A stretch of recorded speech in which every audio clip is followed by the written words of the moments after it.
Now we have Barrister Ehizogwe Imadojemu, who is a chairman, Human Rights Committee. Good evening and thank you so much for joining us on Galaxy TV News. Good evening. Thank you for having me. Okay, alright, so finally, Yahaya Bello shows up in court. Well, he was arraigned and detained. So what are your thoughts on that? Well, first and foremost, I am not the chairman of the Human Rights Committee presently of the NBA Banawa branch, Kaduna. I have stepped down from that position. Um, so you can say I headed that position before.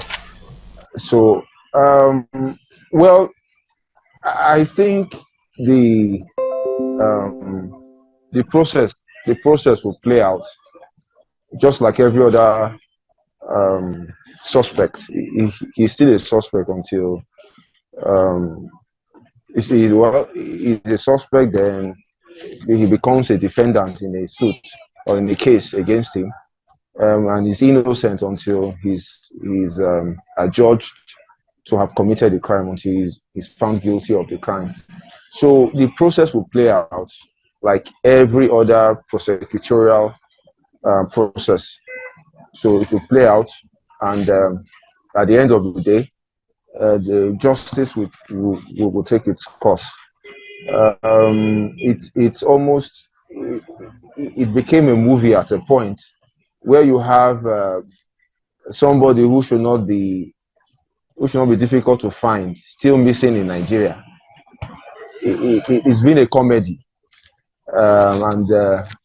and many of us have wondered why a former governor will be difficult to find when he's still within the territory of Nigeria.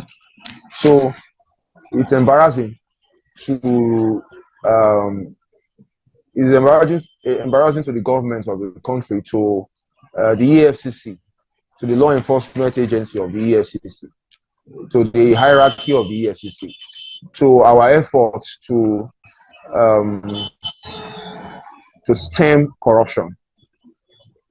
I think the entire process leading up to his final arrest or his eventual arrest and detention, I think it's a joke for a country that wants to actually tackle corruption or tackle illegality. So it's a joke, but well, it has happened, and let's see what the trial or the proceedings will bring after his eventual arrest and detention.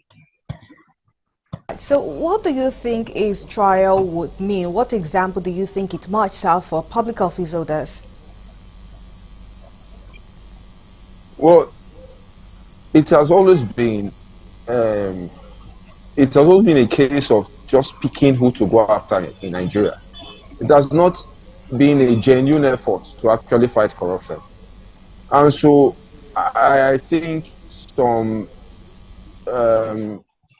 some people have um, some they have perhaps, I am sure that he has stepped on some toes, and some people have won their pound of flesh from Yahaya Bello, because if Yahaya Bello, considering what the allegations against him, could be in Nigeria and still not be found, I think there is no real effort other than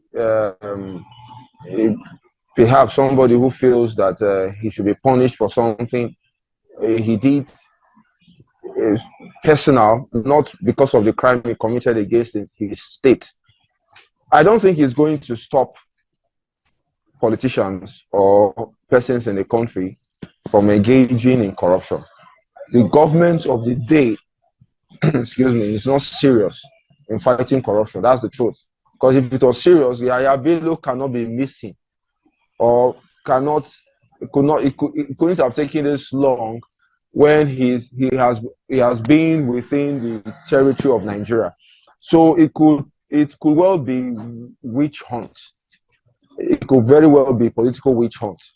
And it will not stop anything. Politicians will continue to be what they are. The country has been treated like the personal estate of certain politicians, and I don't think it's going to end.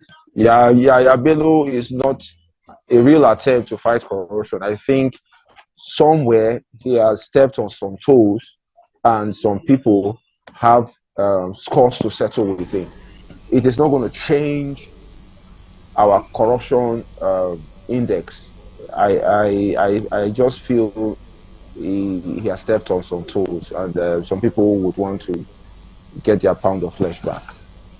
Okay, all right. Whenever we have cases like this, that people in public offices, especially top public offices, when these cases like this happen, it generates lots of tension, and then there's so much attention on it. But sooner or later, it's as if everything is forgotten and it gets died down, and we still see people like this probably still contesting from some other position. So what punishment do you think could fit crimes like this if proven guilty?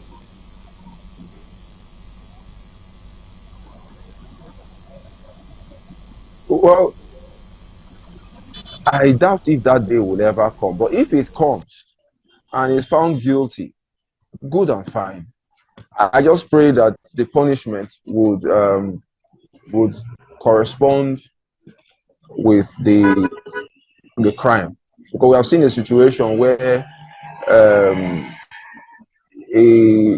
politician or an elected office holder fleezes the coffers of the state, the funds of the state, and at the end of the day, he enters into a plea bargain, and whatever sins he committed against his state is swept under the carpet.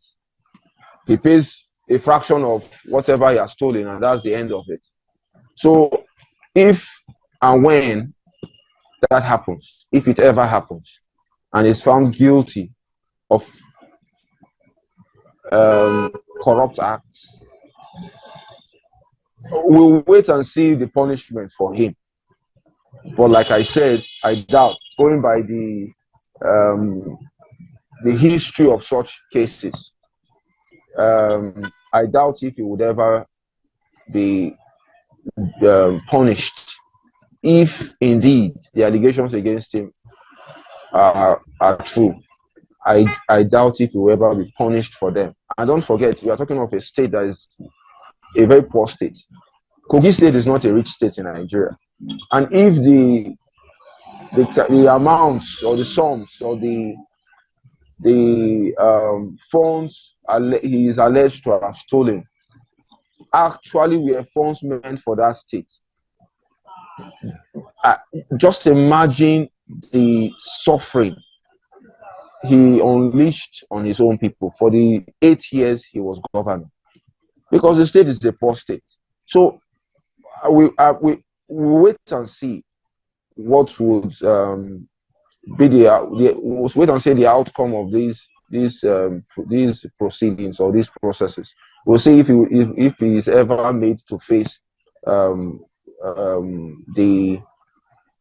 punishment, whatever kind of punishment, for the crimes he's alleged to have committed against his own people and against the Federal Republic of Nigeria.